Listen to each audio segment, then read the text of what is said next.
Record وہاں پہ ٹوٹ گئے ہیں اور ہم نے دیکھا کہ سٹاک ایکسچینج تک ان کی کریش ہو گئی تھی جب جو ہے وہ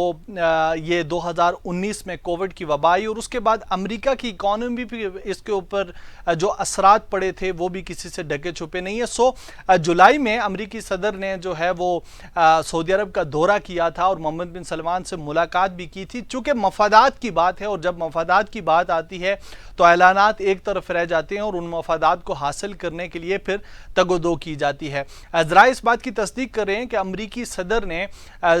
جو محمد بن سلمان ہیں ان سے آئل کی پروڈکشن کے حوالے سے بات کی تھی کہ آئل کی پروڈکشن کو مزید جو ہے وہ اس کو بڑھایا جائے تاکہ امریکہ اور اس کے اتحادی اور جتنے دوسرے ممالک جو سعودی عرب سے تیل خریدتے ہیں براہ راست ان کے جو اکانومی پہ بیڈ ایفیکٹس پڑے ہیں کرونا کی وجہ سے ان کو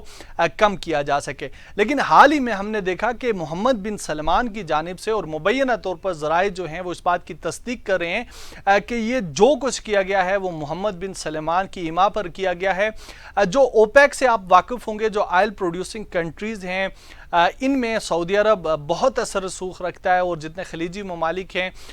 محمد بن سلمان اثر رسوخ رکھتے ہیں اور سعودی عرب اثر رسوخ رکھتا ہے کہ ان کو کنٹرول کیا جائے۔ تو ان کے حوالے سے 4 اکتوبر کو جو ہے وہ ایک اجلاس ہوا اور ویانا میں، یہ آسٹریا کا دارالحکومت ہے جہاں پہ یہ اجلاس ہوا، اور اس میں کچھ چند فیصلے کیے گئے ہیں جن فیصلوں کے اثرات پاکستان پر اور امریکہ پر بھی مرتب ہونے کا جو ہے وہ خدشہ ظاہر کیا جا رہا ہے۔ اور جو تھرڈ ورلڈ کنٹریز ہیں، جو ترقی پذیر ممالک ہیں، ان میں ایک بڑا بحران پیدا ہونے والا ہے، اور پاکستان جن حالات سے گزر رہا ہے، اگرچہ ہمارے سابق وزیر خزانہ صاحب جو ہیں وہ پاکستان تشریف لا چکے ہیں اور انہوں نے آتے ہی جو تیل ہے، جو پیٹرول ہے، اس کی پرائزز میں کچھ کمی کی ہے، ڈالر کا ریٹ کچھ کنٹرول ہوا ہے، لیکن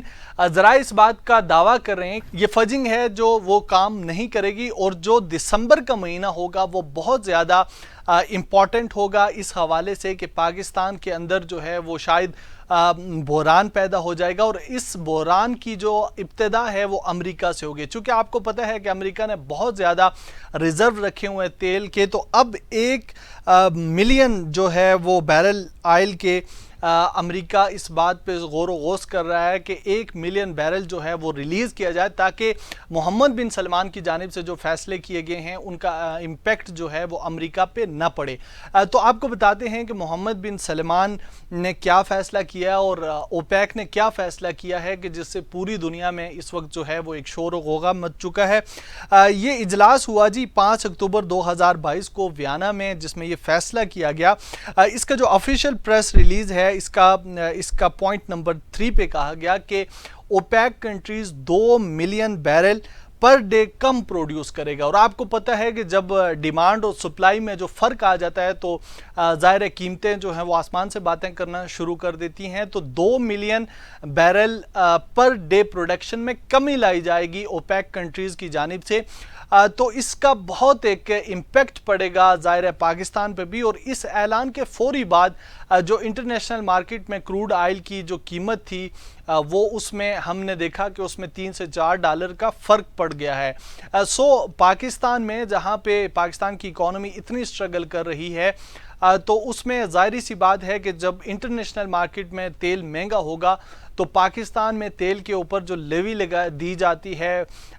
پاکستان میں تیل کے اوپر جو اگر ٹیکسز لگائے جاتے ہیں اور ان ٹیکسز کو پھر جب ڈیمانڈ اور سپلائی میں جو ہے وہ فرق واقع ہو جائے گا تو پاکستان ایک بڑی مشکل میں پھنس جائے گا، اور اس ساری سچویشن میں اسحاق ڈار صاحب یا کوئی بھی پاکستان میں کچھ ایسا نہیں کر سکے گا کہ جس سے جب انٹرنیشنل مارکیٹ میں پرائز بڑھ جائے گی۔ محمد بن سلمان نے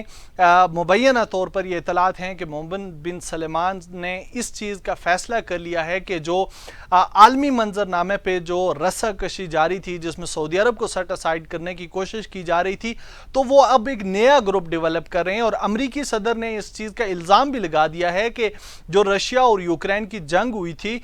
اس میں جو رشین بلاک ہے اس کے کہنے پہ یہ اوپیک کنٹریز ایسا کر رہے ہیں۔ امریکی دفتر خارجہ کی جو ترجمان ہیں انہوں نے کہا کہ امریکی صدر اس پہ سخت ناراض ہیں، انہوں نے تشویش کا اظہار کیا ہے، اور امریکہ میں آئل ریزروز میں سے 1 ملین بیرل آئل جو ہے وہ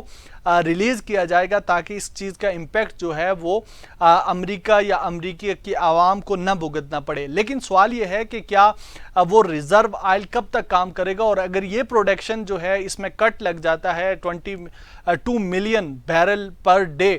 تو پھر آپ اندازہ کر سکتے ہیں کہ یہ کٹ کہاں پہ پہنچے گا. اور ایک اور چیز, جو اوپیک کنٹریز ہر مہینے ان کی ملاقات ہوا کرتی تھی, ابھی تو اس کو 2 مہینے کے لیے رکھا گیا کہ 2 مہینے کے بعد ہم پھر ملیں گے اور پھر دیکھیں گے, بیٹھ کے ڈیسائیڈ کریں گے کہ ہم نے کتنا تیل مزید پروڈیوس کرنا ہے پر ڈے کے حساب سے. لیکن ذرائع اس بات کی تصدیق کر رہے ہیں, اور خود جو ان کی آفیشیل پریس ریلیز ہے اس کے مطابق, اور یہ جو ملنے کا سلسلہ ہے اس کو 6 ماہ تک ڈیلے کیا جا سکتا ہے. اس صورتحال میں محمد بن سلمان بہت کھل کے فرنٹ لائن پہ آگے ہیں, اور اس سے امریکہ اور اس کے اتحادیوں میں شدید تشویش پائی جاتی ہے. اور یہ الزامات عائد کیے جا رہے ہیں کہ چونکہ امریکہ جو ہے وہ محمد بن سلمان سے اس طرح خوش نہیں تھا, امریکہ کے اپنے مقاصد میں محمد بن سلمان شاید روڑے اٹکا رہے تھے, اور ایک نیا بلاک جو تشکیل ہونے جا رہا ہے خطے میں وہ امریکہ, رشیا اور چائنا کا ہے. یوکرین کی جنگ کے بعد آپ نے دیکھا ہوگا کہ جب یوکرین اور رشیا کے درمیان جنگ ہوئی تو اس وقت بھی عالمی منظرنامے پہ تیل کی قیمتوں کے حوالے سے بڑی تبدیلی واقع ہوئی تھی. اب جب یہ پروڈکشن میں کمی کا واقعہ ہوگا تو اس کے اثرات جو ہے وہ ٹرکل ڈاؤن ایفیکٹ پاکستان تک ضرور پہنچے گا,